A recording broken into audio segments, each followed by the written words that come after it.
অনেক মানুষ দেখবেন প্রশ্ন করে মালাকুল মউত একসাথে এতগুলা মানুষের জান কিভাবে কবজ করে, প্রশ্ন করে না?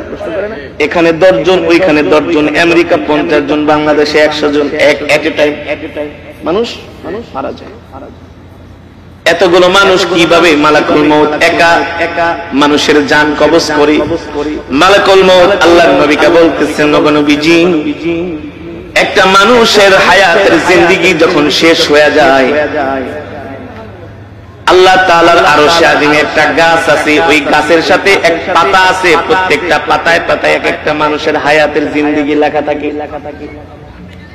যখন তার হায়াতের জিন্দেগি শেষ হয়ে যায়, 40 দিন বাকি থাকে, তার হায়াতের জিন্দেগির ওই গাছের পাতাটা হলুদ বর্ণ হয়ে যায় 40 দিন আগে।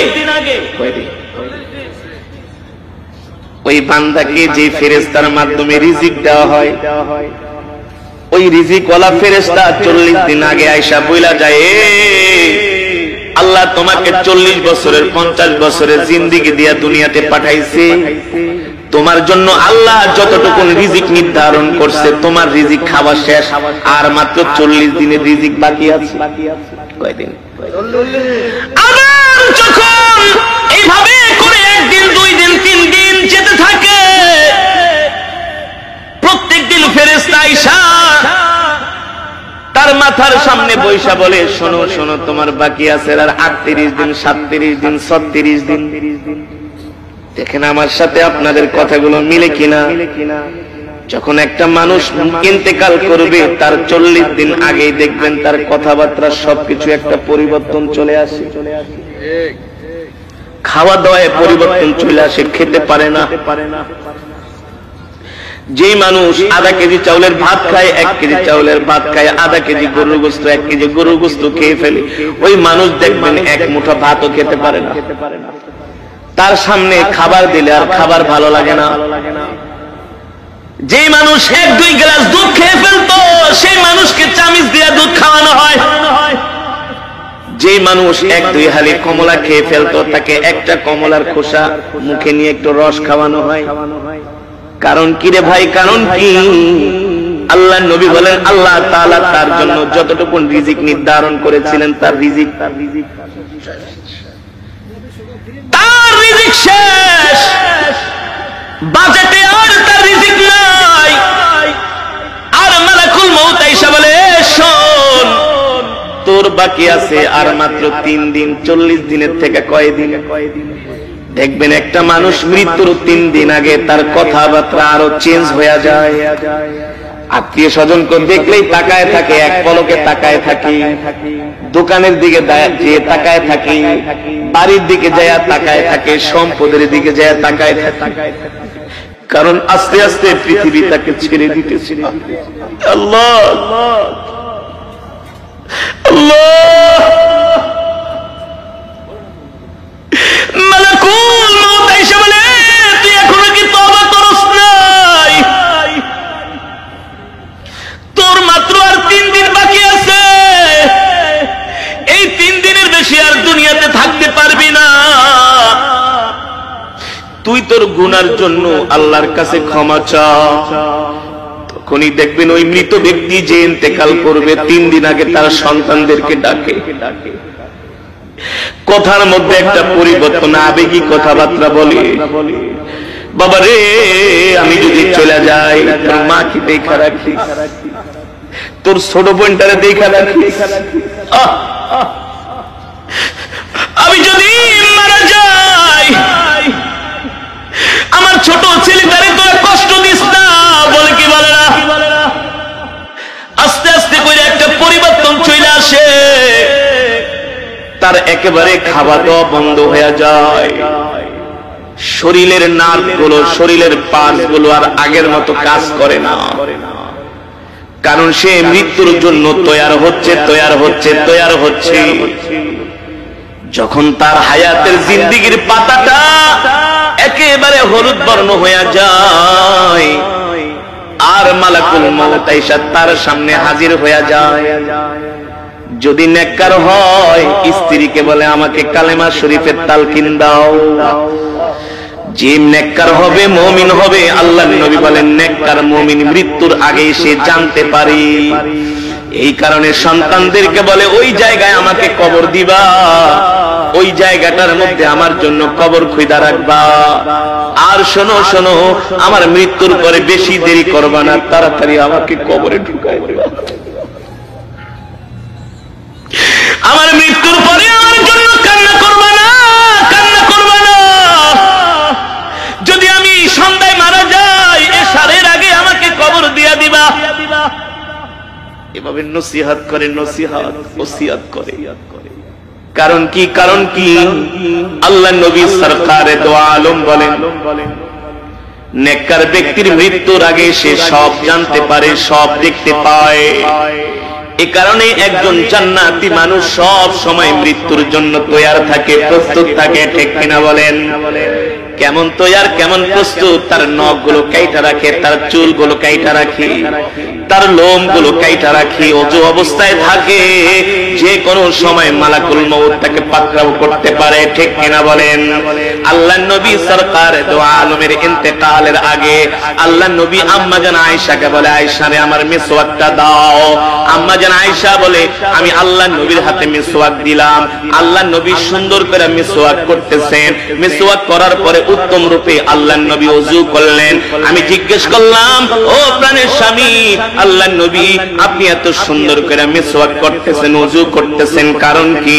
আল্লাহর নবী বলে, এ আয়েশা, একটু পরে আমার জান কবজ করার জন্য মালাকুল মউত আমার বাড়িতে হাজির হবে।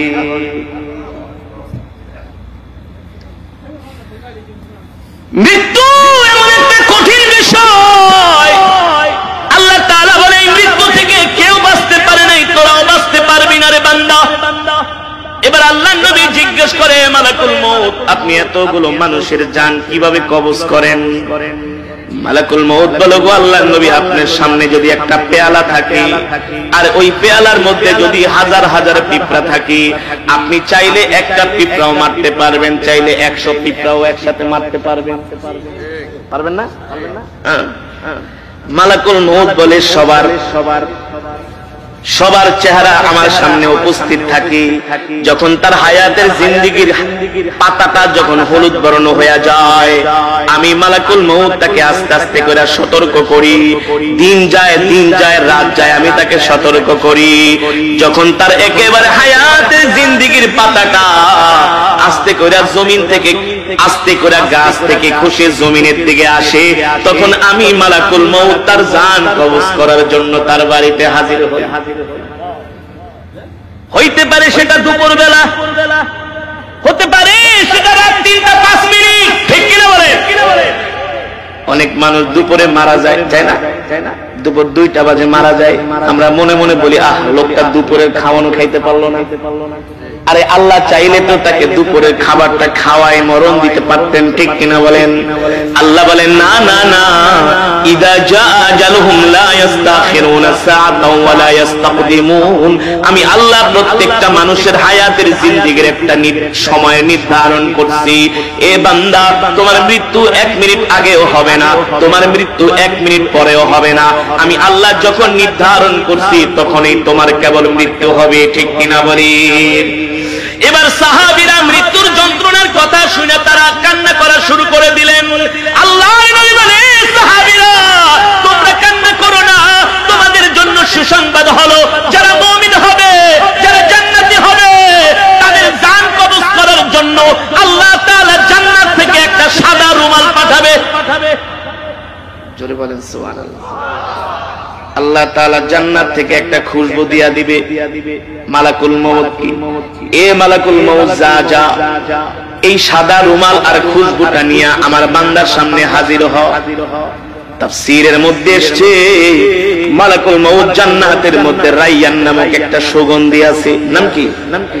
এই সুগন্ধি আর একটা সাদা রুমাল নিয়া যিনি নেককার বান্দা, আল্লাহওয়ালা বান্দা, যিনি কোনোদিন গুনাহ করে নাই, আল্লাহ তাআলার সাথে নাফরমানি করে নাই, মানুষের হক মেরে খায় নাই, মানুষকে কষ্ট দেয় নাই, আল্লাহ তাআলার হুকুম মেনেছে, আল্লাহ তাআলার বিধান মেনেছে, মালাকুল মউত সাদা একটা রুমাল নিয়া জান্নাতের খুশবুর একটা বিশাল একটা খুশবু নিয়া ওই মালাকুল মউত আইসা মৃত্যু ব্যক্তির সামনে হাজির হবে আর বলবে, ইয়া আইয়াতুহান নাফসুল মুতমাইন্না ইরজিই ইলা রাব্বিকি রাদিয়াতাম মারদিয়া ফাদখুলি ফি ইবাদি ওয়াদখুলি জান্নাতি।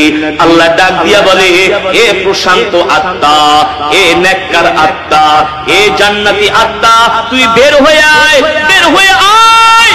আল্লাহর নবী বলেন, ওই সময় একজন নেককার বান্দার সামনে আল্লাহ তাআলা জান্নাতের দরজাটা খুলে দেন। সুবহানাল্লাহ। ছোট বাচ্চাদেরকে ইনজেকশন দেওয়ার সময় কান্না করে, ওদের সামনে একটা খেলনা ধরেন, কি কার্টুন দেখান, ওদেরকে হাসি দিয়া ওদেরকে মন ভালো করার চেষ্টা করেন। বলেন যে একটু পরেই তোমাকে একটা আইসক্রিম কিনা দিব, একটা চকলেট কিনা দিব, এই যে দেখো তোমার জন্য কত সুন্দর একটা খেলনা কিনছি। এই কথা বলার সাথে সাথে তার শরীরে ইনজেকশনটা ঢুকায় দিবেন, দেখবে সে তত ব্যথাও পাবে না, চিৎকারও করবে না। যারা নেককার বান্দা হবে, আল্লাহ তাআলা সাদা রুমালের মধ্যে মালাকুল মউতকে বলবে, জান্নাতের খুশবু লাগায় দাও, আর খুশবু লাগায় দিয়ে আমার বান্দার নাকের সামনে রুমালটা ধরো আর জান্নাতের দরজাটা খুলে দাও। এবার নেককার বান্দা দেখবে আল্লাহ তাআলা তার জন্য এত সুন্দর জান্নাত বানাইছি, যেই জান্নাতের মধ্যে হুর গিলমান তার জন্য অপেক্ষা করতেছে। 10 দুনিয়ার সমান একটা জান্নাত, জান্নাতের বাগ বাগিচা, কার্পেট, গাছপালা, জান্নাতের নিয়ামত, আসবাবপত্রগুলো দেখেছি হাসতে থাকবে। সুবহানাল্লাহ। কারণ রূহ যাইতে দেরি, জান্নাতে যাইতে দেরি নাই। তো এই মৃত্যুর সময় কেউ কি কান্না করে নাকি? কেউ কি হতাশ হয় নাকি?